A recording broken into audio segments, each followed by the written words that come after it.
Hey, welcome to the Love Shack. It's a little place where we get together, explore fresh perspectives, and eavesdrop on juicy conversations and discover the things that really matter while having a little bit of fun along the way. This is episode number 78. We're going to be talking about loving someone with an addiction, a conversation with Nicholas Mathews. He happens to be a recovered addict himself, as well as creates and has invested in setting up his own rehabilitation centers. It's going to be an incredible conversation. And listen, I know that addiction is a tough topic to talk about. It's not one that we get overly excited to engage in. In fact, it's usually a place where we try and shy away. And we want to support you in all of us together facing this conversation and talking about it openly so that not only can we support the people that we love, that maybe you listening to this podcast are personally struggling with addiction. And we need to find some better ways to have these conversations and support both sides of this conversation. Because here's an alarming statistic, 21 million Americans have at least one addiction, and yet 10% of them truly receive the treatment they need in order to recover. So this means that most likely we are or have already encountered someone with an addiction, or I'm struggling myself. So today in the Love Shack, we're going to be discussing this topic. Absolutely. We're going to be discussing how addiction affects your closest relationships and how you can get some help and support with this. Again, this is a place of very near and dear to both Stacy and my hearts. If you're struggling personally or looking for answers to support a loved one with addiction, this episode for you. As Stacy shared, we have Nicholas Mathews as our guest this week inside the Love Shack. Nick is a substance abuse and addiction expert who dedicates his life to helping others get to the root of their addiction. Nicholas will be sharing some strategies for facing the struggles of substance abuse. And after listening to this episode, as you know, this is always our intent for some significant relevant takeaways. Immediately after you're done listening, you'll understand the impact addiction can have on relationships with actionable strategies for facing, understanding, and talking about the struggle of addiction. Yeah. So, hi, we're Tom and Stacy Bartley. For any of you who are new to listening to the show, we help committed couples rescue their relationships so they can finally create longer lasting love in their lives without having to spend hours analyzing their past and beating themselves up or feeling like they're making no progress at all. We do this via sharing our unique frameworks, teaching new skills, and our signature courses, Love for a Lifetime and Relationship Rescue. It's a pleasure to truly be here with you today. We are going to take a quick break and we'll be right back to introduce you to Nicholas Mathews and this important conversation that it's time for us to turn and face and learn some better ways of navigating through it and dancing with it in our lives. We'll be right back.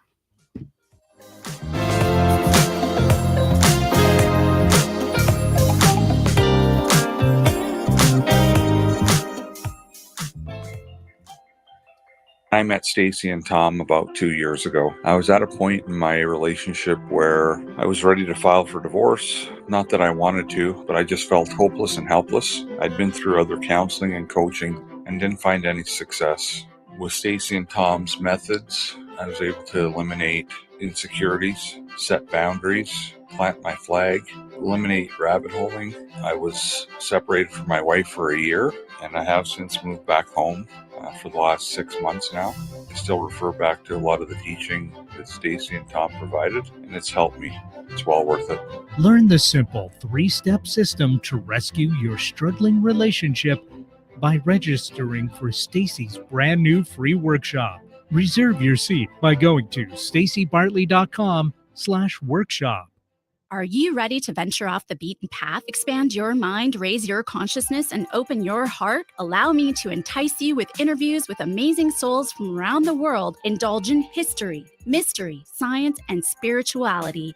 There's weekly skin tips, live esoteric readings, and answers to life's burning questions. So come join me, Sakura, your host, intuitive medium and spiritual hypnotherapist, each Wednesday at 2 to 3 p.m. right here on KKNW for Love from the Hip. Hey, babe, did you know that the average couple spends only 2 hours a day with each other? And the majority of that time is spent eating, watching TV, and surfing social media rather than connecting with each other. And if children are involved, my gosh, it's even less time than that. I know, babe. That's why you created our conversation cards for connection, because they're the perfect conversation starter. So the next time you're sitting on a couch, rather than turning on the TV or grabbing your phone, pull out a card and get ready for some good old-fashioned laughter and love and connection. Yeah, you can get your cards at stacybartley.com. Need help getting started with self-help? You came to the right place. Alternative Talk 1150.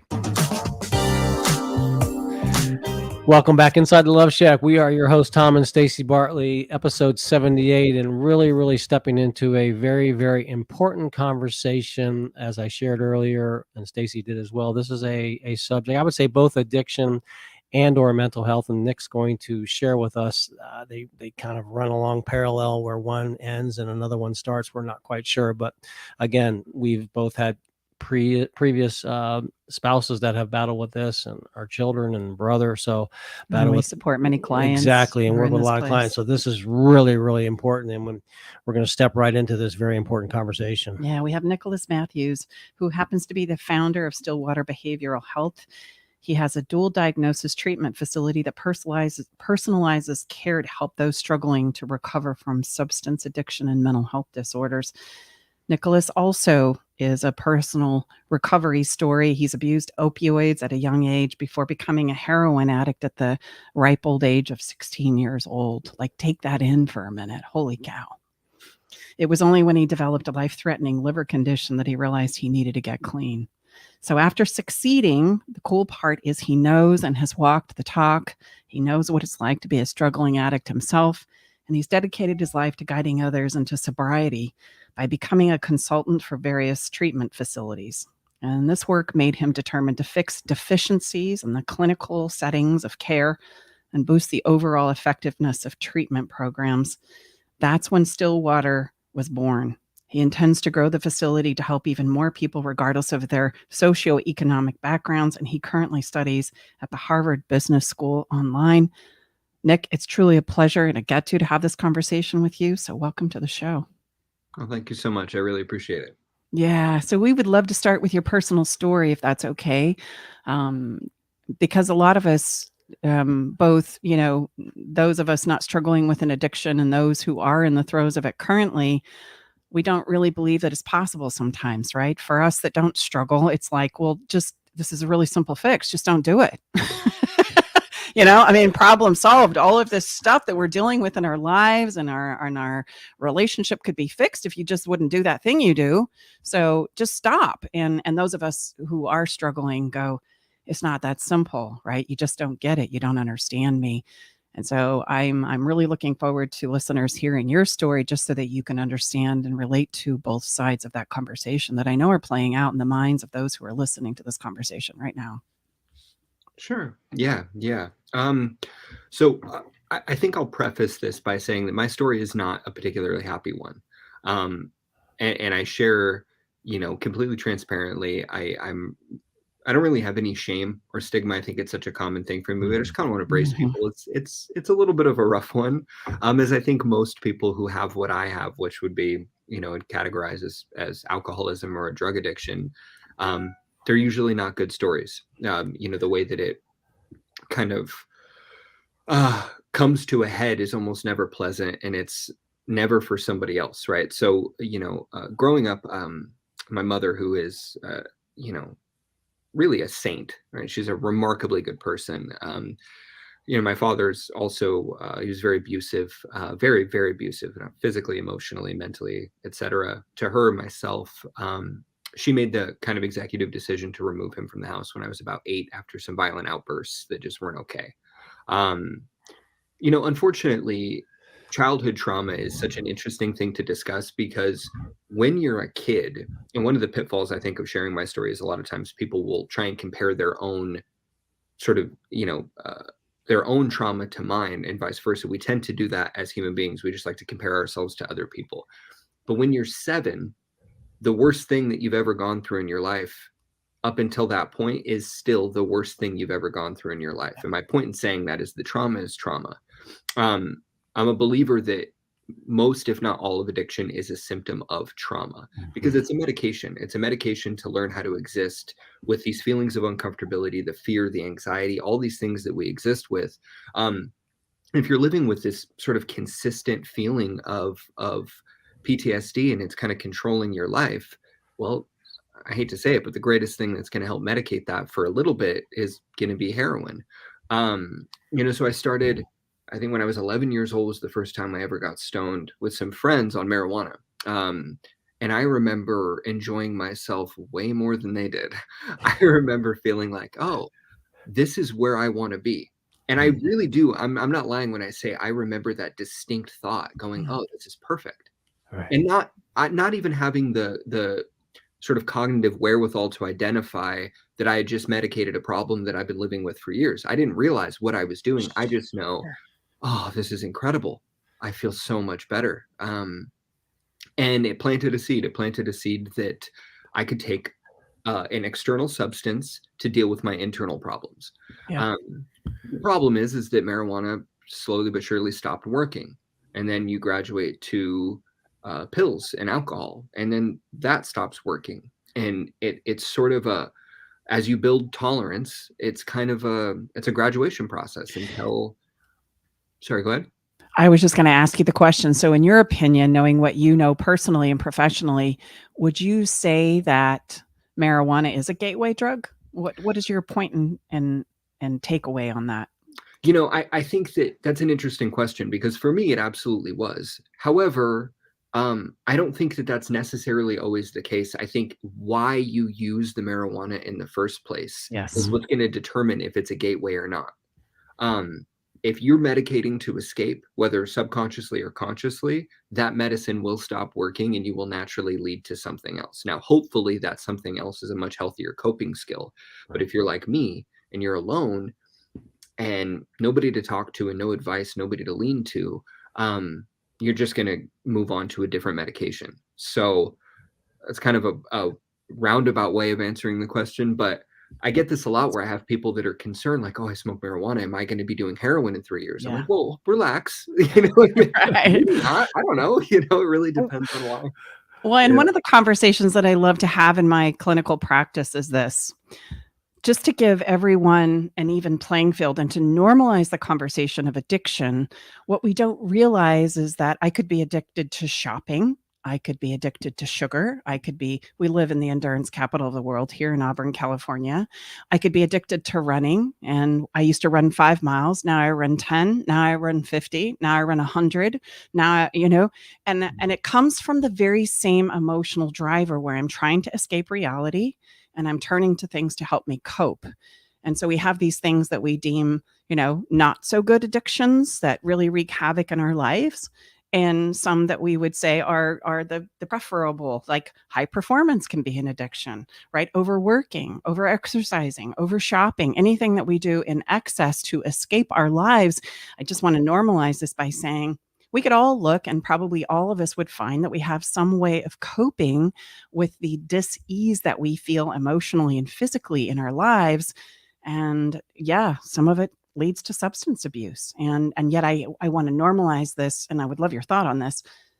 It's coming from the same emotional driver, which is that of escape or dealing with pain. And I always like to ask the question too of, what if we didn't do it then? Because it's a survival mode, right? It's a survival skill. And if I didn't cope then as a 7-year-old boy, like you were saying, how would I have coped instead? It was inevitable for you to find some way of coping with what it is you were emotionally feeling. Some little boys are going to do it in baseball. Some little boys are going to find marijuana. Some, are going to do other things, but we're all going to find a way to cope just a little bit because we need to survive, which is just survival mode is just something that buys us time, right? It doesn't fix our problem. Oftentimes adds, different complications and things that we drive ourselves to. But it buys us time to turn it around, understand, figure it out, fix it, etc. So I, as you tell your story, I'd love to know how you feel about that, right? Sure. No, I think you kind of hit the nail right on the head. And it's often one of the things that I will use to kind of help somebody identify, because again, my story can be rather extreme, and we're talking intravenous crystal meth and heroin. So a lot of people will either recoil completely from that and detach from any identification, or I will be speaking their exact language, and they're like, "Will you sponsor me?" Those are really the two situations I get from telling my story. And I think you are right. I think that it's human nature to sort of find some kind of an external resource that's going to help us exist. Everybody has some version of trauma, and more importantly, you're right. We all do need to cope. The difference is that some of these coping skills can actually kill you, or they're, you can get a felony charge for them or whatever that may be. They're really dangerous.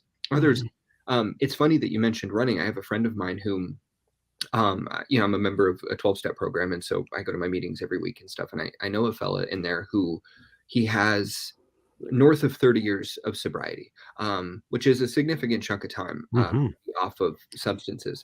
But in the last couple of years has had to have a series of surgeries on his leg because of the running. He cannot stop running. And his doctors are telling him, like, hey, you're bone on bone. You don't have any more cartilage south of the hips. Stop. And he can't do it. We tease him about his addiction replacement. Like, oh, you put down cocaine, but you picked up running. Yes. I always say, if you got to run 100 miles, you're running from something. Let's just be honest. Right. Let's explore this a little deeper. Yeah. And I think that's what's been so valuable about my experience in recovery is what recovery has been for me and is for a lot of people, is finding an internal solution, a spiritual solution, if you will, to a spiritual problem. That's what I struggle with. It's a malady. It's a malady of self, this need to escape, because when left to my own devices, I'm uncomfortable in my own skin.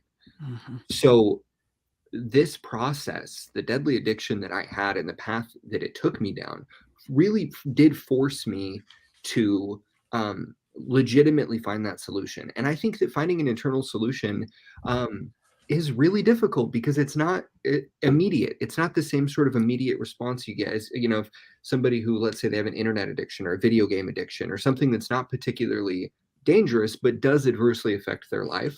Right. They're going to feel immediate relief as soon as they look at their phone. Immediate. It's instant gratification at its finest.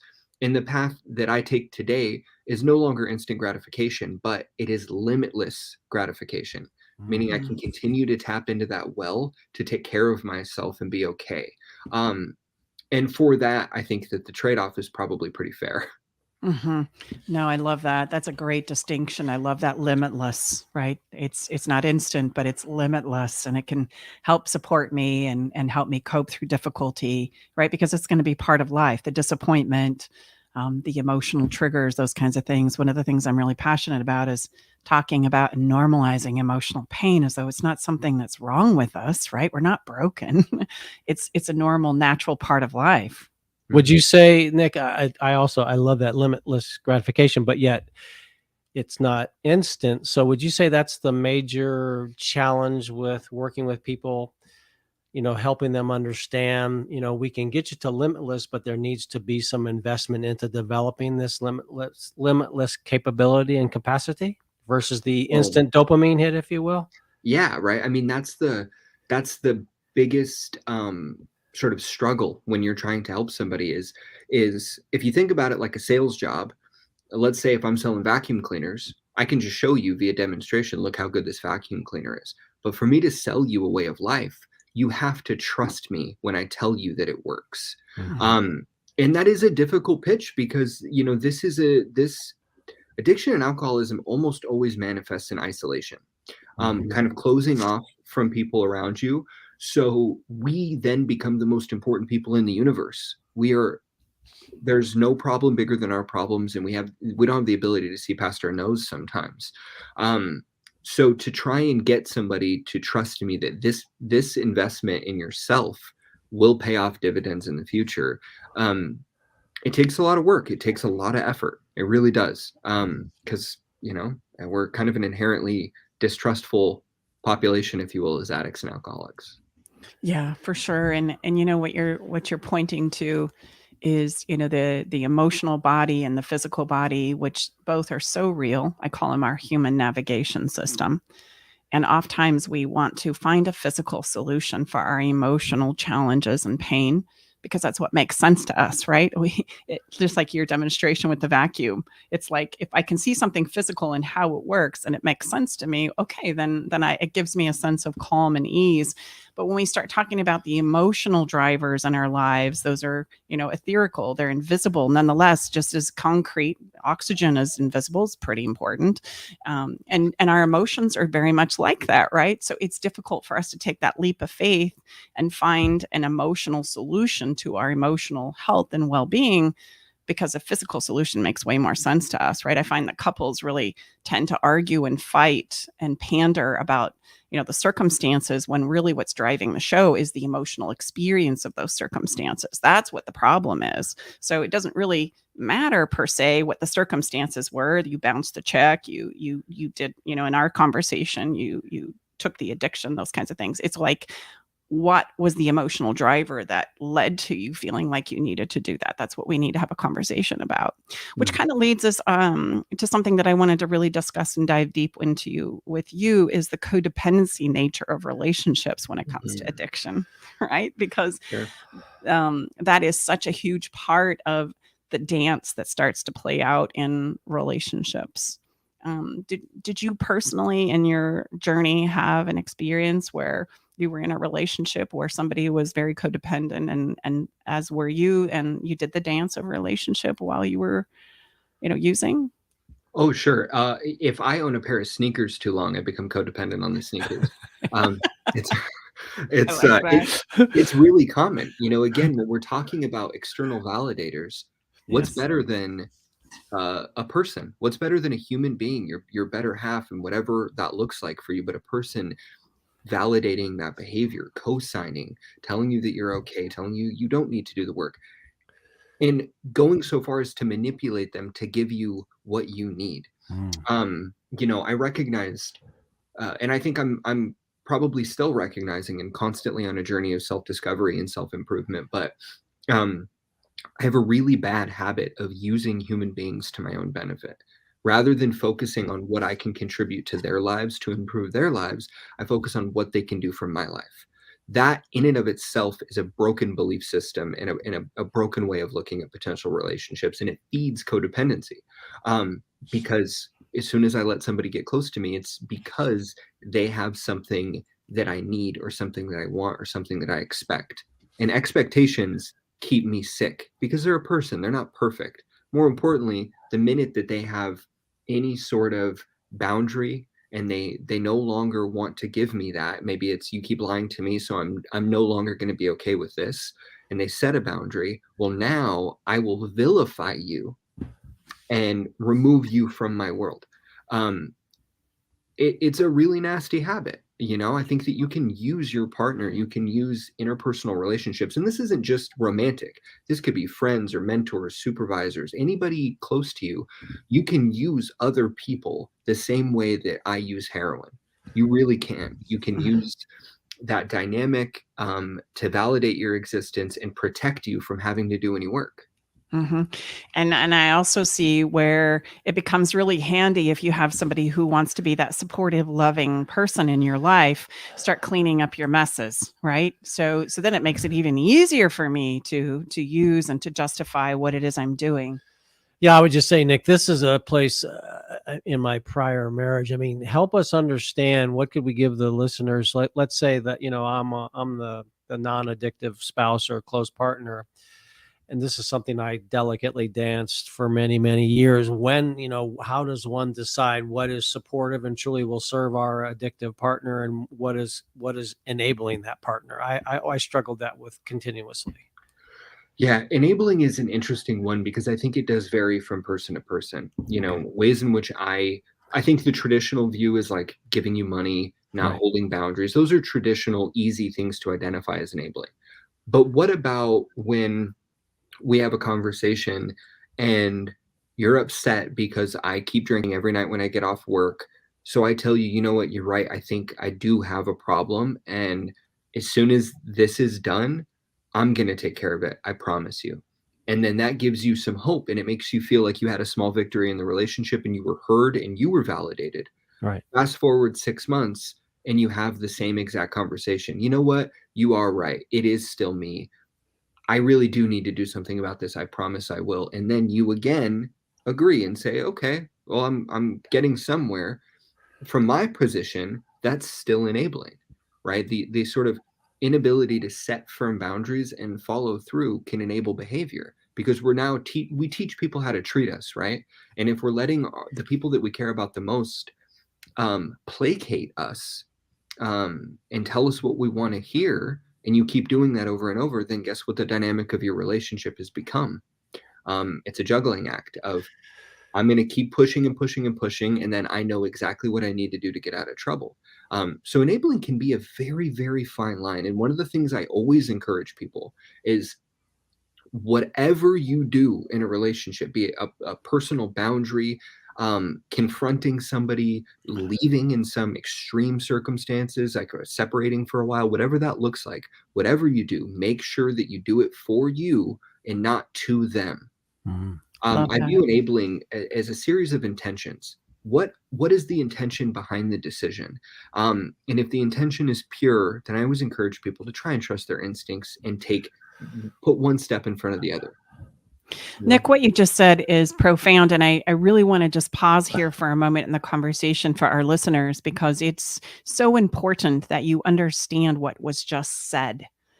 The intent, is it to make them pay?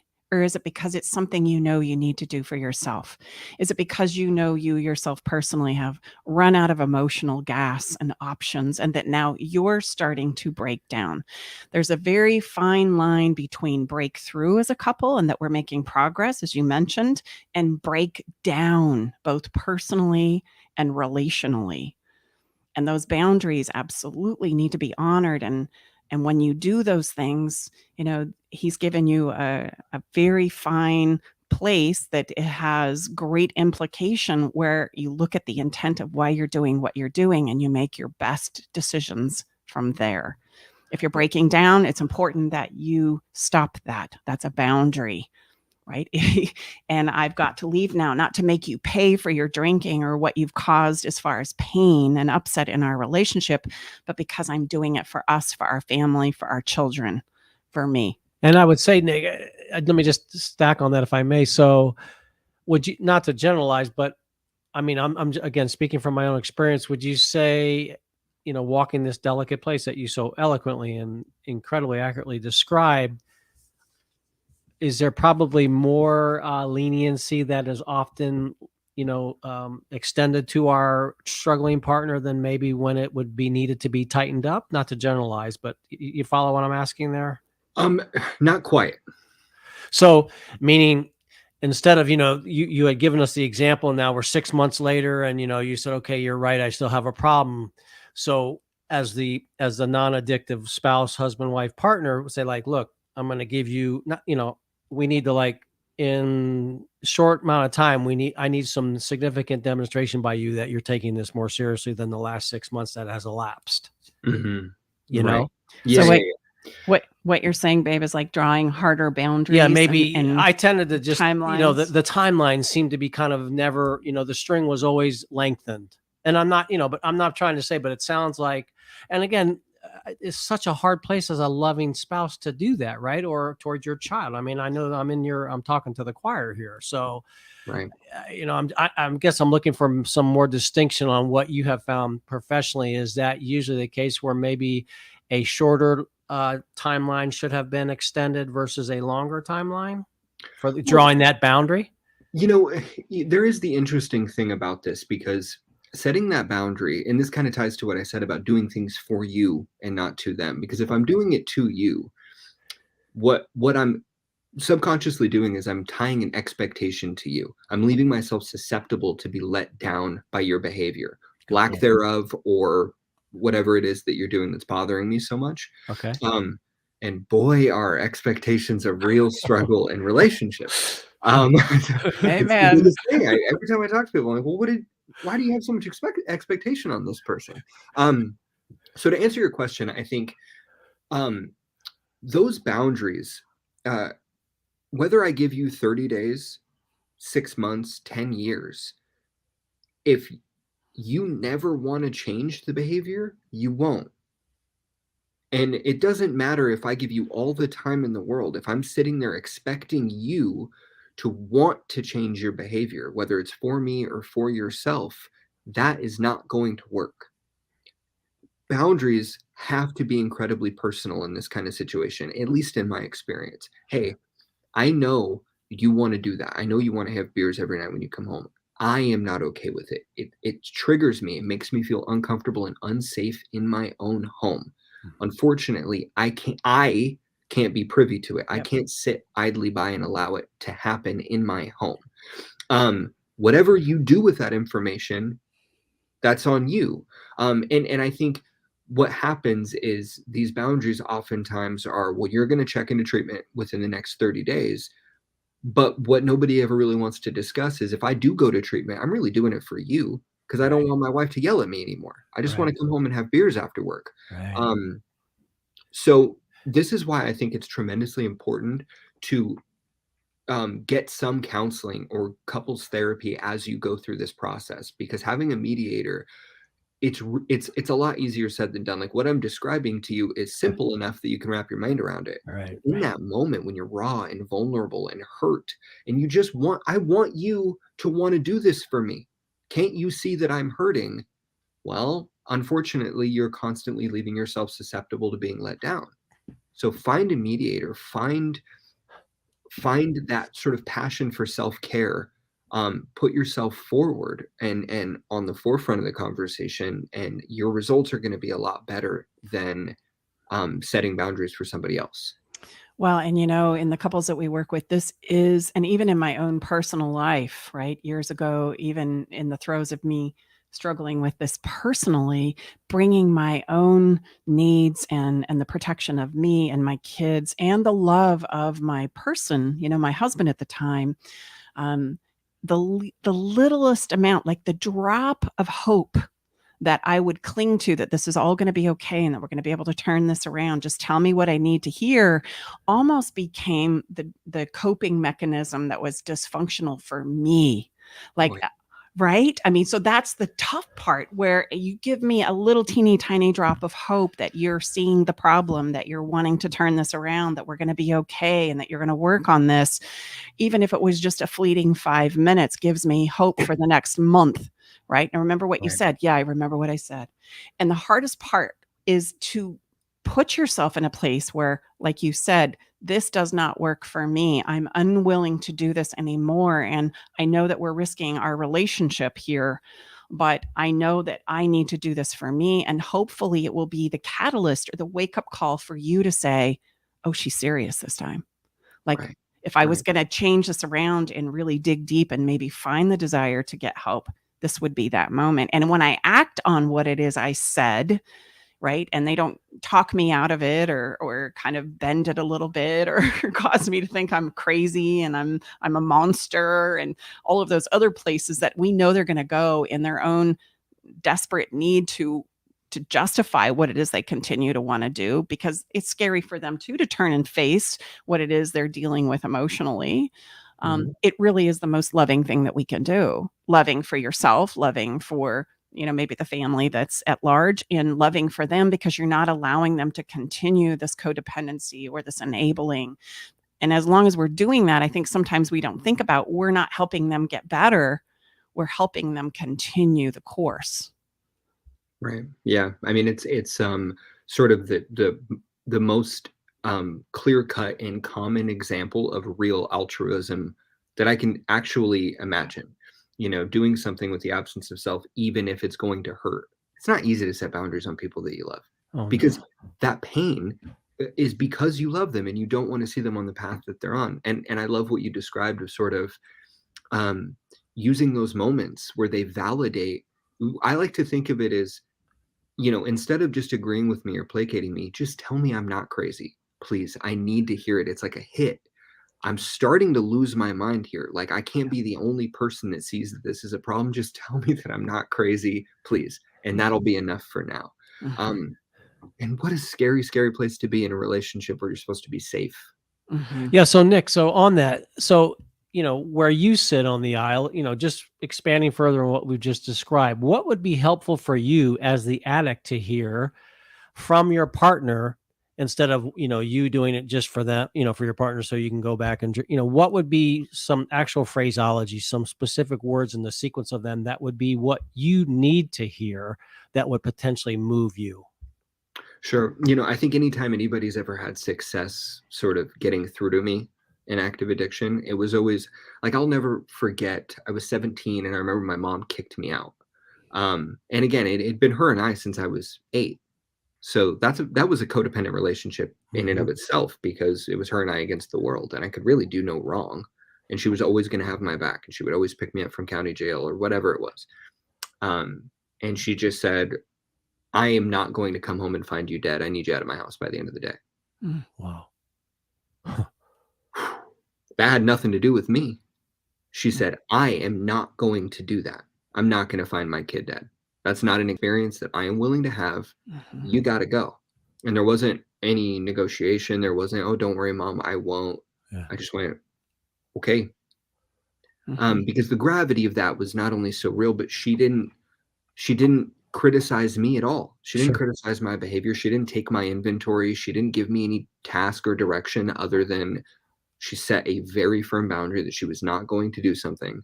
And I didn't have much say in the matter. And that got through to me in such a real way, because it's the best example of an I statement that I can think of. Right. It had nothing to do with me. Right. I'm not doing this. I'm not going to be married to somebody who drinks every single night. I don't deserve that. It's not what I'm going to do. So ball's in your court.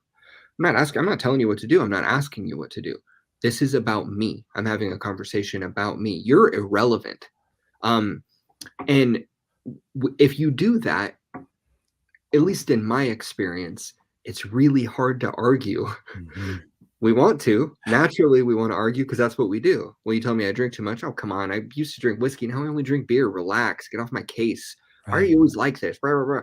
But when somebody gives you a true, real I statement boundary, well, all right.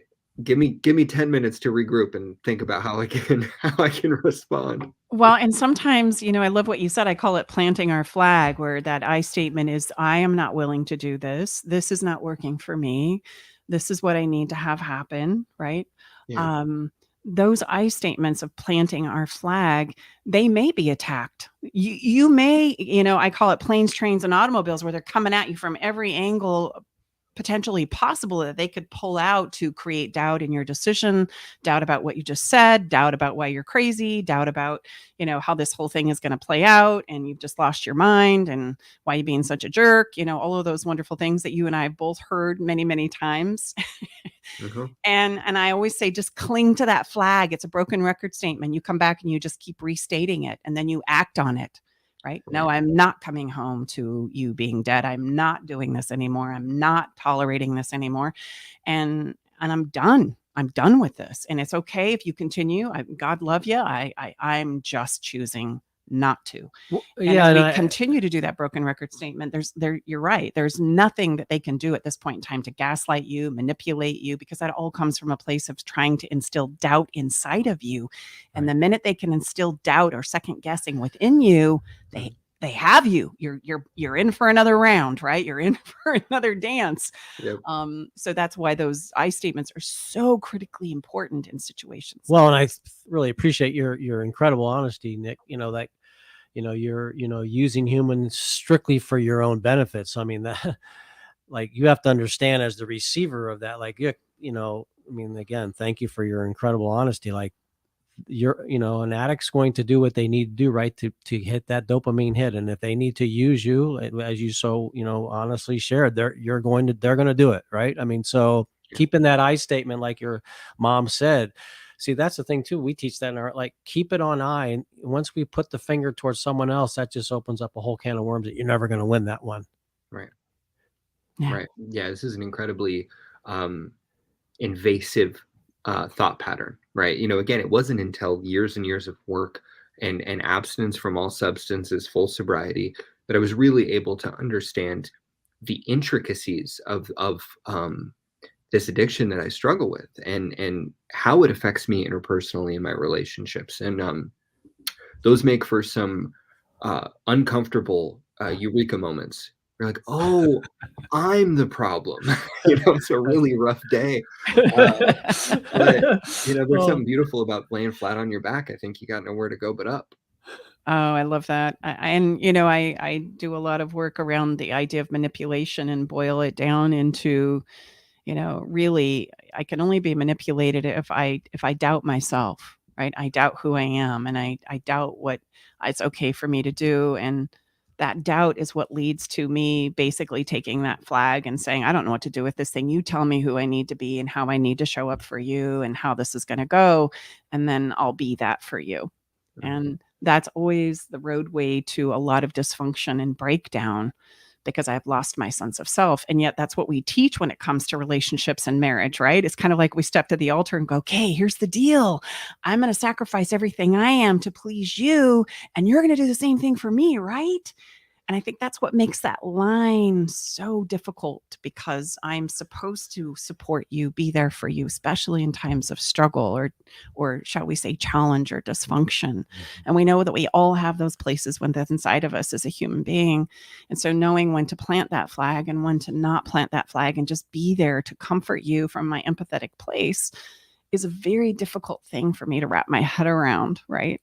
And it's difficult for those who are just wanting to cope and be left alone and do that thing I know that's just going to make me feel better in this moment, right? It's difficult for us to not I'm trying to think of the Villain? word, but yes, turn my partner into a villain so that I can just continue to do that and justify that behavior, right? Right. And I think that's what makes it so subtle, is because of some of the ideas that we have around love and relationships and how this is supposed to play out. Back to expectations again, right? So for true recovery to happen, give us some takeaways here. I can't believe we have to land this episode already, because there's so much more I want to talk about. We'll have to ask you back, Nick. Yes, Nick, Sure, we got to come absolutely. back. But what are some signs of addiction that maybe I need to be concerned about? Let's normalize that if we can. And then what are some things that need to happen for recovery, and what's the normalized road for that, right? Probably relapse is going to be part of the deal, for example. Getting the support and the team around you is probably another one. But I would love to hear you share from your experience and expertise. What are some signs of addiction? And then what is a road to rehabilitation, true sobriety, and where everybody kind of has that story that we're all hoping for, which is, we win, we put this together, we go on and we create some of those things that we've always dreamed of doing in our lives. Sure. I think one of the most kind of consistent telltale examples of addiction manifesting for somebody and becoming a big problem is, again, the isolation that will happen. The isolation in the infinite uniqueness. It's a really common sort of psychological defense mechanism that we implement to protect our behavior. So if you're a loved one, or if you're struggling yourself,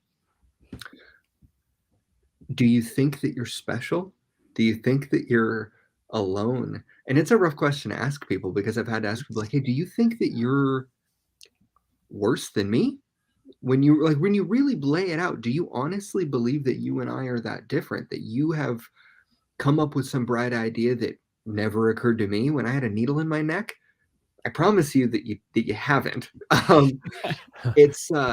But the further we isolate and the more infinitely unique we become in our own minds, that is a really telltale example of your brain trying to protect addictive behavior, because you're doing something that logically you understand is not good for you. You also understand that everybody around you is going to recognize that it's not good for you.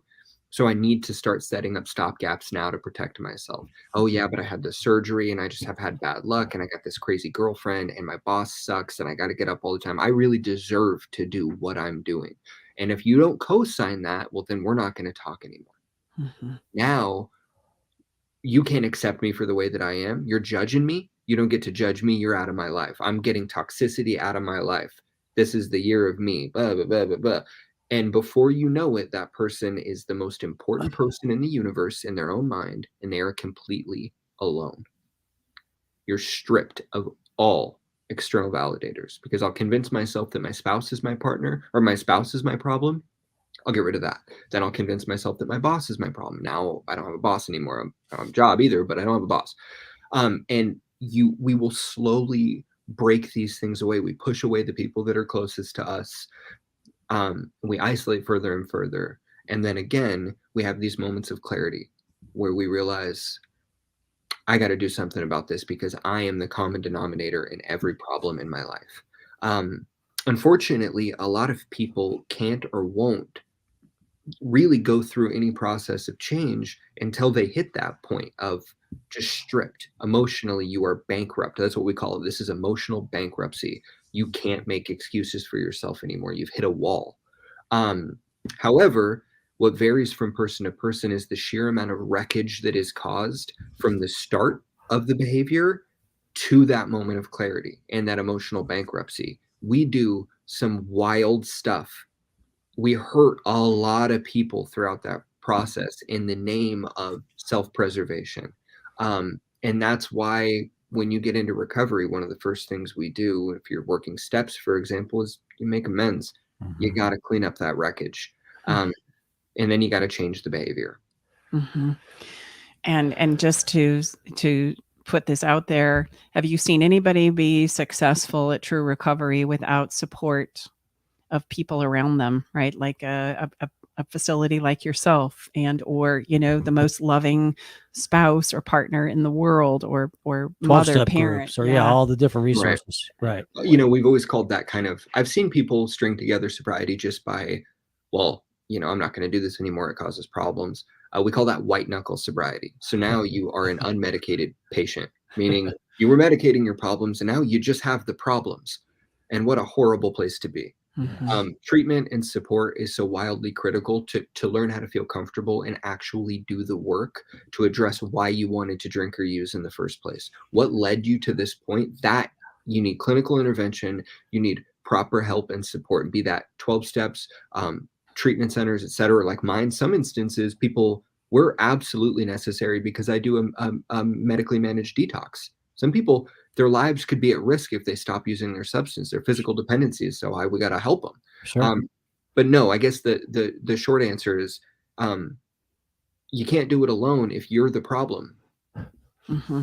Isn't that so great? I mean, great in a sense of there are so many people that are standing by the wayside to help and support couples and human beings in this place. People such as yourself, your center, and it does take a team. And it's okay to raise your hand and say, we do this physically when I injure myself or I don't know what to do.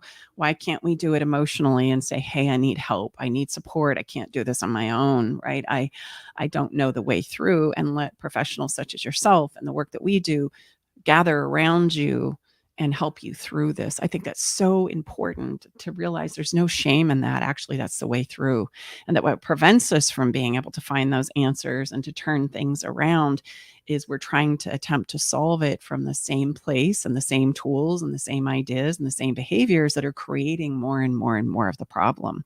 Mm-hmm. We can't see our way through it, right? So Nick, as we land this, again, thank you so much. We'll have you back. Please share with us, the best places for people to reach out to you should they want to, further the conversation. Oh, sure. You can go to our website, www.stillwatertreatment.com. We have an 800 number on there that will connect you with a live counselor, and we'll talk to you.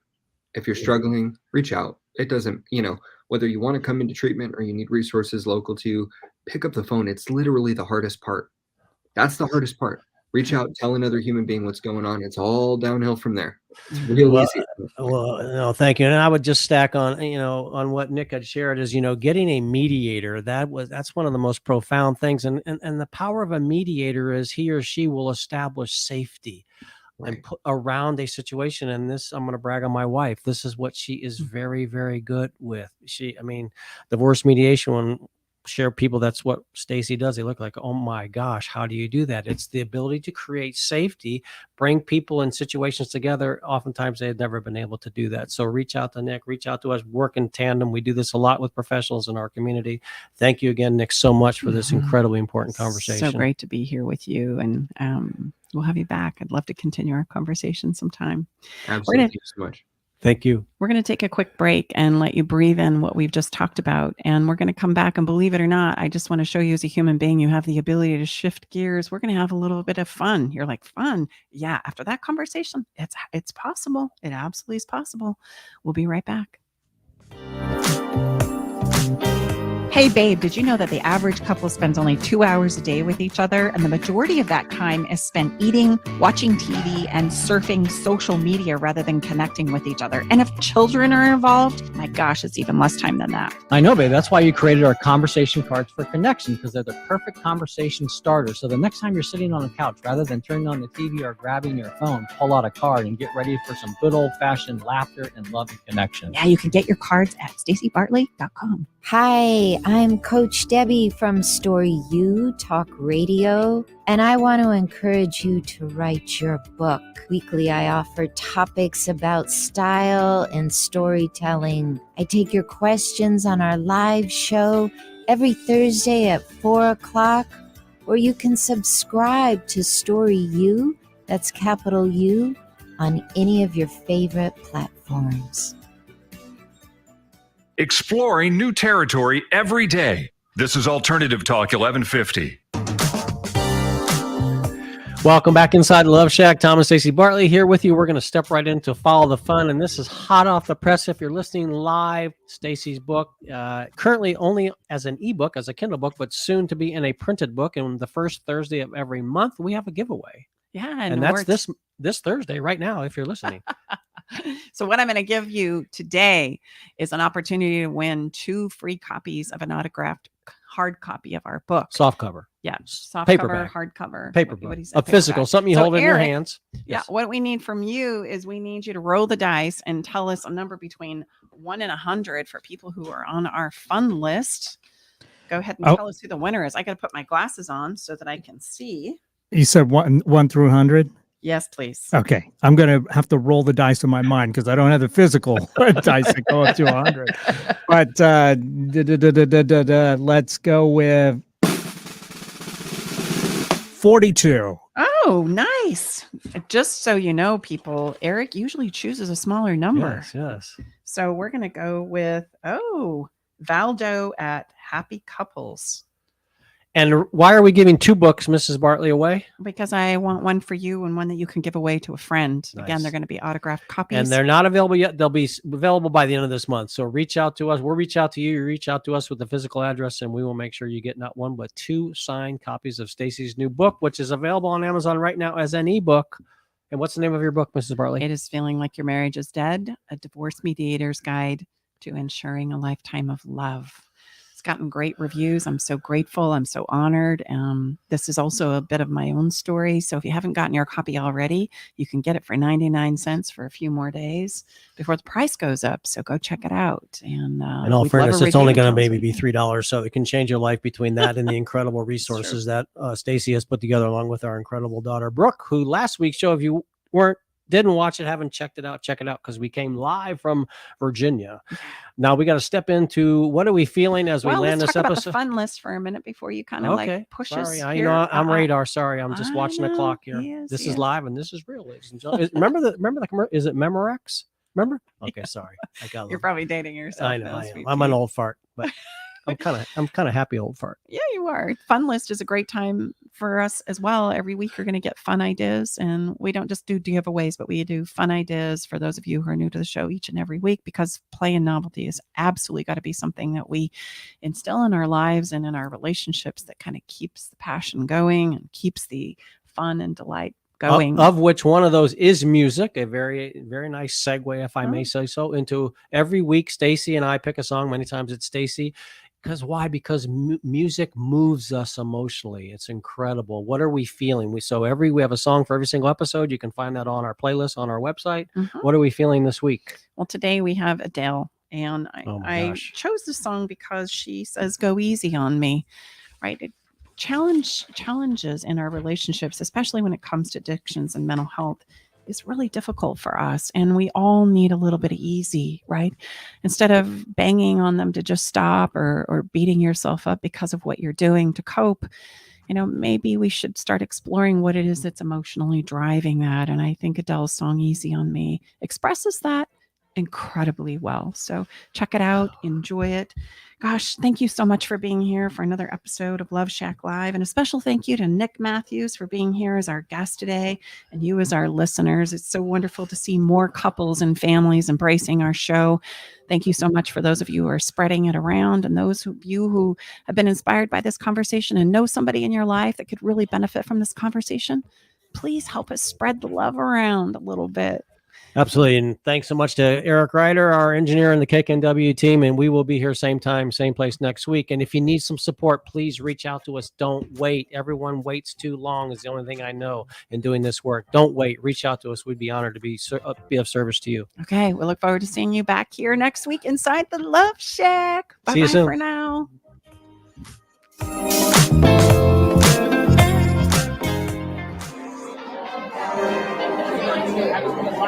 Thanks for joining us today in the Love Shack.